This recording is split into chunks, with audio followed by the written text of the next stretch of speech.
This is a big week for Iowa. I mean, the weekend was sort of, I know people last week were like almost indifferent to the game, which is kind of crazy to me 3 weeks in, but I get it. Losing to Iowa State just sucks. I mean, that team, and I don't care what Levi Stevenson says, I don't think Iowa State's any better than Iowa. I mean, I think Iowa dominated that first half, gave up a couple of big plays, but that's football, right? Like, not to sound like Kirk Ferentz or Brian Ferentz, that's football. Things you give up a couple of big plays and very unorthodox nature, you lose. And margin for error is much smaller when you have an Iowa offense that still is an Iowa offense. I mean, the numbers say it's much improved through 3 weeks. Now we'll see once they, up against better competition. This Minnesota team is surprisingly good defensively. Now they haven't played a great schedule, but the numbers say they're one of the best defensive teams in the country. My guess is that they're not top 5. They're number 2 in team defensive passing efficiency. That's impressive. They're top 20 in total rush defense. I believe they're top 5 in total defense. This is going to be a real challenge. First road game of the year, rivalry, night game, national TV. This is going to be a fun game. It's a big game. Where it's placed in the schedule is meaningful. There's so many things to watch. So I know as the winter fan in me, I'm not over the Iowa State loss because I hate losing that game. I think Iowa State's got a chance to have a pretty good season. I thought that preseason. I still think Iowa's a better team. They had no excuse to lose that game, especially when you're up 13-0 at halftime. Should have been 17, should have been 21, but they didn't execute, and it is what it is. They did not execute. And by the way, I saw somebody, I don't even know who it was, somebody posting some content on YouTube about, the Iowa State goal line stand. I think it was in the headlines of the Des Moines Register. The goal line stand. The red zone defense. Did they realize that Jacob Gill was wide freaking open in the corner of the end zone? One of those, I mean, nobody around. That ain't goal line stand. That's called bad offense. It's called a quarterback that didn't know how to look to the left. Don't give yourself credit for everything here, all right? Let's acknowledge the obvious.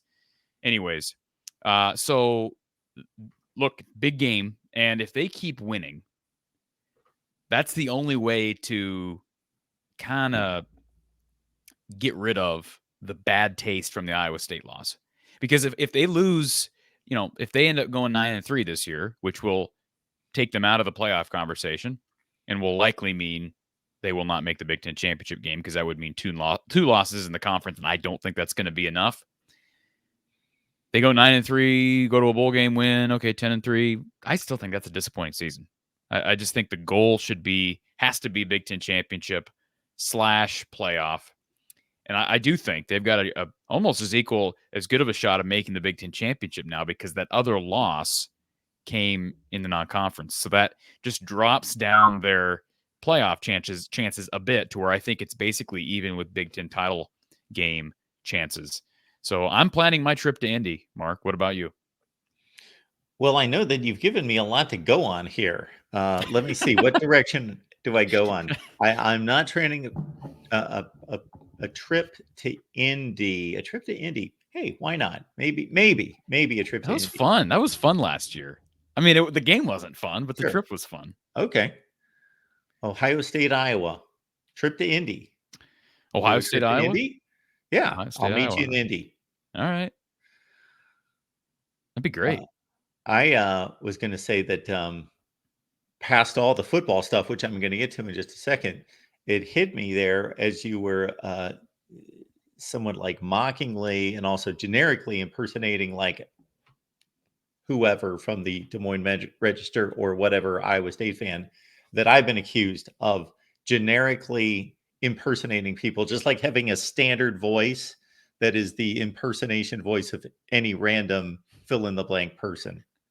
Well, and I shouldn't have dropped the name Des Moines Register. I don't know if it was the Cyclone Des Moines Register side. It was somebody in the media and that's their job. I get it. You're going to hype up Iowa State's goal line defense. Like, give me a break.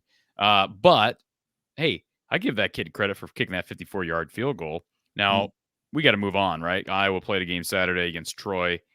And, hey, there were ups and downs. They gave up big plays, Iowa did. But here's a stat people need to remember from Saturday's game. And this Don Patterson brought out. We had a 2-part post game over the weekend with Coach Patterson once again. And one of the stats he brought to my attention, which I think is fascinating and I think is very much noteworthy, applicable, and relevant. And that is last year, Iowa was incredible in giving up and not giving up explosive plays, especially super explosive plays in Big Ten conference play. And we know that because these are the analytics, some of the analytics that Coach Patterson tracks for the coaching staff.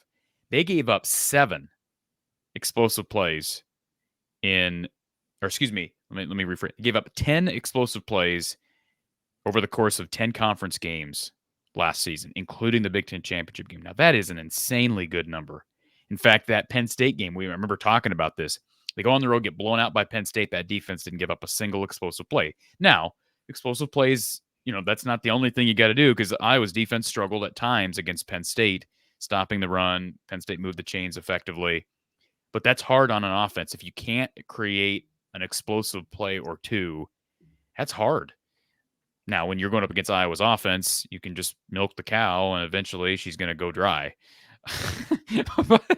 but anyways, You just came up with that. no, well, sort of. But bottom line is, last year, 10 explosive plays in 10 conference games. You want to guess how many explosive plays they gave up in the 3 non-conference games, Mark? 7. You watching the show on Sunday night? I didn't. 7. I heard Kirk reference it today. Oh, did he really? Okay, He was missed. asked. He might have been asked about it. I wrote it down. Even 7 Interesting. explosive plays. Yes. Okay, so I didn't get the press conference completely watched. I'll admit that I watched part of the press conference today. I've not watched it from start to finish. That must have been second half of the press conference. So that's interesting. 7 explosive plays in 3 games, and let's not forget those 3 games last year were against Western Michigan, Utah State, and Iowa State. So they last year gave up explosive plays against inferior competition. What did they do once Big Ten play started? They corrected those mistakes, and they ended up being not just a good explosive play defense, they became the best explosive play defense in the conference. So for people, there were a large faction of people who were sort of in panic mode after Saturday's game. And, the defense is not the same, and they're missing Cooper DeJean so much. And I just said, calm down. I remember last year against Western Michigan, they ended up blowing that team out. It was close at halftime. I remember doing a halftime show because people were freaking out, and they were giving up explosive plays against Western Michigan. So people just need to calm down. Here's what you do, and this is what Phil Parker does. At times, it's a developmental defense. As good as this defense is year in and year out, it's a developmental squad. So there are going to be times early in seasons where you go through some lumps. But here's what Phil Parker is. He's a great football coach. He's a great explosive play coach, and he's a great DBs coach.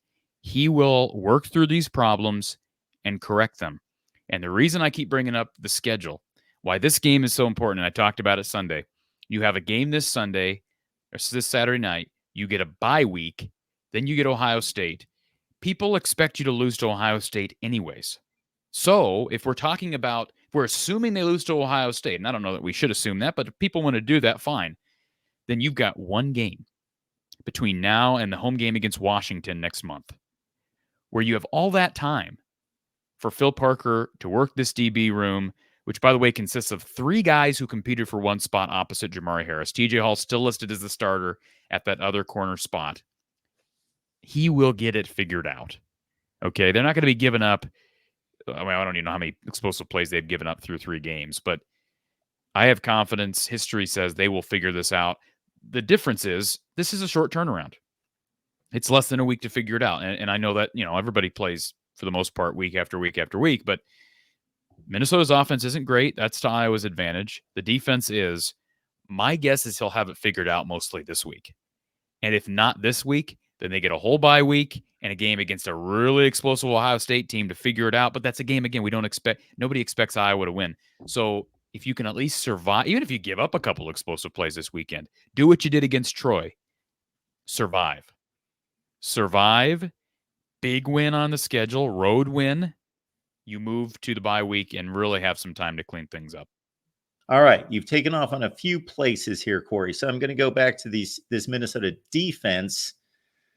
So they throw back-to-back shutouts. Rhode Island's one of the teams, of course, Nevada. Nevada's considered going into the season one of the worst group of fives. However, they almost pulled off an upset, should have, against SMU in week 0.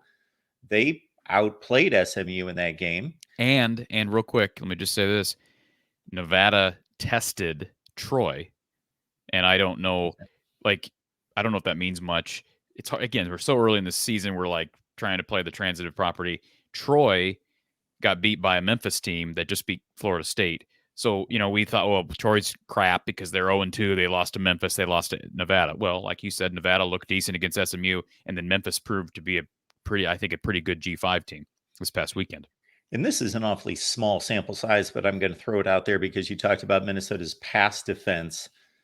So I know next to nothing about Nevada's passing attack. I saw a little bit of the SMU game, don't recollect any of it. And then, of course, we're talking Rhode Island, an FCS team. I'm going to go back to the North Carolina game. Okay, Max Johnson got hurt, so that Correct. had to help Yeah. Against the running quarterback, the backup, and who knows how he'll do. North Carolina's 3-0 at this point, and I'm sure he'll get better. Connor Harrell is the backup. But while Max Johnson was in the game, and I'm not confusing Max Johnson with Bryce Young or Trevor Lawrence, he's a quarterback who's thrown 27 touchdowns and 6 picks at LSU against SEC defenses. So he's a good quarterback. They were all over him. They were forcing him to throw the ball away, tight coverage. They played a good pass defense while he was in there. So that'll be an interesting challenge. And we know that Minnesota was one of the best defenses. I'll say that the numbers were skewed because of the bad offenses in the Big Ten West, but they were legitimately excellent defense for a few years running there when they were winning 9, 11 games. And last year, not so much. Yeah, they kind of dipped. Yeah. But like you say, that's a deviation from the norm. Absolutely. And they've produced good DBs. I haven't studied their roster enough. I know it's been mentioned that Don Patterson mentioned it Saturday. It sounds like the strength is the safety unit, and that's very similar to that's a different defense. It's constructed differently, but it's similar to Iowa State's strength. And of course, Iowa State in the final 3 quarters of that game gave Cade McNamara a lot of problems. And it's an Iowa receiver core that looked pretty good. Now, albeit against Troy this past weekend, but they couldn't get anything going those final 3 quarters. So I would expect, I have no reason to think that if Cade McNamara comes out there and just carves up that Minnesota defense, then I'll be encouraged. I'm not going to sit here and say, well, it's Minnesota. No, I think that this Minnesota defense is legit. It's a legit Power 5 defense. We'll see how good of a Power 5 defense, but it is good.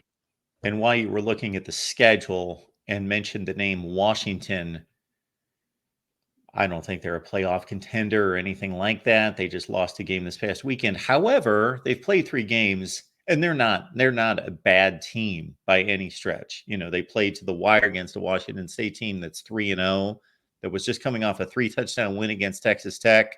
They've blown out their 2. Well, Texas Tech is horrific. I don't know if they're horrific. They lose to Abilene Christian? Well, they won, but yeah, they barely won. In double overtime. Yeah, like 52-51. Okay. They may be the worst team in the Big 12, not named Houston, perhaps. Go ahead. I don't think they will be, but yeah. They're not. I'm not selling them as a great team by any stretch. But Washington State won the game by 3 touchdowns. I'm thinking that Jed Fish is a good coach. Showed that at Arizona and other stops. And they got Will Rogers, one of the most prolific quarterbacks in the history of college football, that they're going to be a capable foe for Iowa to play. I think it's going to be a really good, interesting game.